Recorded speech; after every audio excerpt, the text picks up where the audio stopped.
वो सही करे के बतोरो अरे कि आज राजा जबर हो आज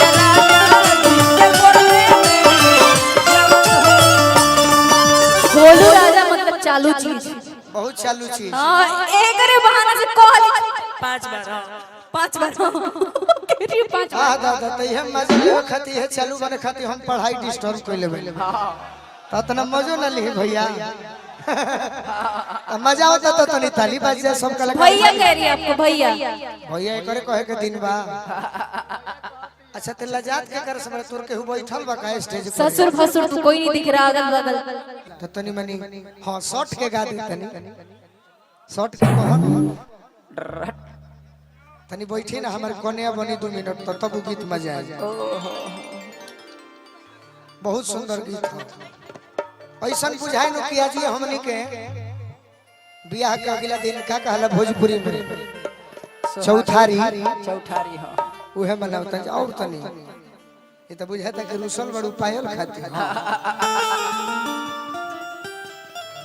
आप भी बैठिए ना हम बैठब ना हम रूम के गेट बंद करत तनी खिड़की ली चुप रहो भाई हम बानी उनको ज्यादा खुजली हो रही है छोड़ी खत्म भाई भाई हो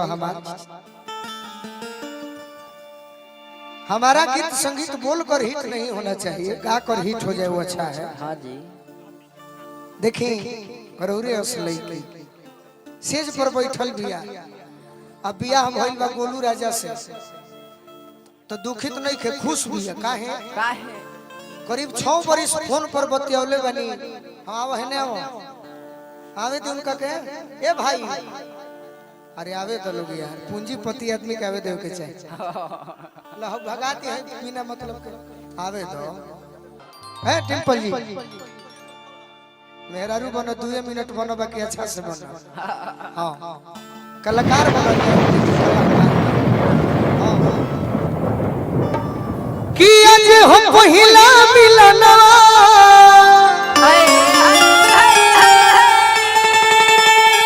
सुन ले बानी नहीं। हां तना दिन भेंट हो गई तो हम जान गए कि अच्छा आदमी बनी कि खराब बनी। बहुत अच्छे हैं आप तो बस वह अच्छा वाला भाव करी ओके ऐसा जाना है कि आज पति पत्नी के साथ मिलन हमारी अंग अंग गुलाब नियन खिलल बाबा सुनी सुनी भगवान जन बिहान हो दी वो सब भूल जाइए कि कौन क्या है सबके साथ आपको काम करना है कि एक पर निर्भर ना। आप क्यों हमेशा मुझे टारगेट कर रहे हैं मैं किसी पे निर्भर नहीं हूँ कोई मेरा नहीं है अपना। तो आज के लिए हम हैं ना हाँ तो मानिए कि मैं ही आपका हस्बैंड हूँ। अरे कि आज राजा जी के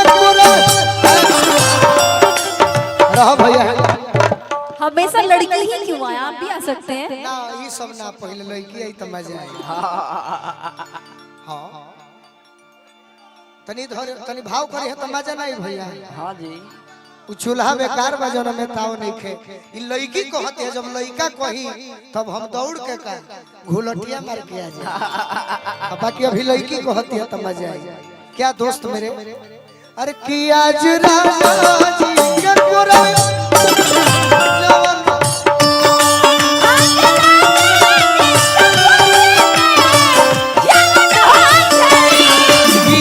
राजा जी के गोरवे में हो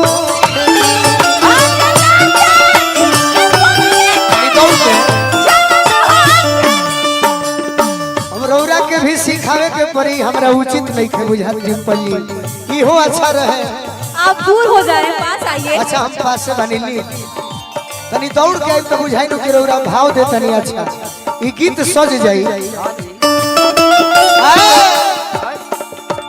सुनी सुनी भगवान जन बिहान हो दी सुनी सुनी भगवान जन बिहान हो दी जानी जे कि हम सही में रौरा मिल गई 5 साल बाद। अरे कि आज राजा जी के गोरा